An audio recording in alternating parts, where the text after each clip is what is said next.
सियालकोट के बाद अहम खबर आपको आगाह करते चले सरगोदा से, जहां सरगोदा के इलाका चक नंबर 36 शुमाली के सियासी समाजी कारकुन मोहम्मद जावेद ने अपनी वालदा की बरसी के मौका पर अफ्तार पार्टी का एहतमाम किया, जिसमें सियासी समाजी शख्सियात ने भरपूर तादाद में शिरकत की। इस हवाले से मज़ीद जानते हैं बिग न्यूज़ के नुमाइंदे उस्मान खान की इस रिपोर्ट में। कुल्लू नफ्सिन ज़ाइकातुल मौत, जिंदगी को हर हाल एक रोज खत्म होना है और इंसान को उस दुनियावी ठिकाने से अपनी मुस्तकिल जिंदगी मालिक कायनात के हजूर हाजिरी की शक्ल में शुरू करनी है, जहां मौत नहीं। और जो लोग हालत ईमान में रब्बे जुल जलाल वल इकराम के हजूर हाजिर होते हैं वो खुश नसीब होते हैं।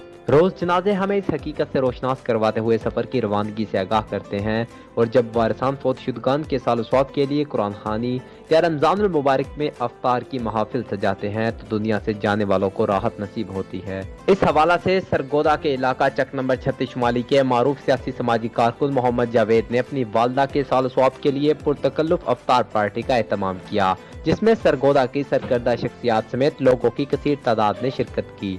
कबल अजी मरहुमा की रूह के साल स्वाब के लिए कुरान खानी का एहतमाम भी किया गया। इस मौका पर मलक शुएब खोकर एडवोकेट, मियां अहमद नकियाना एडवोकेट, सदर इलेक्ट्रॉनिक मीडिया क्लब और डॉन न्यूज के bureau chief Saif Khan, chairman property dealer association Haji Rashid Parvez और मारूफ सियासी समाजी शख्सियत काजी सलीम, अकील खान समेत शहरियों की बड़ी तादाद ने शिरकत की। Usman Khan, big news, Sargodha.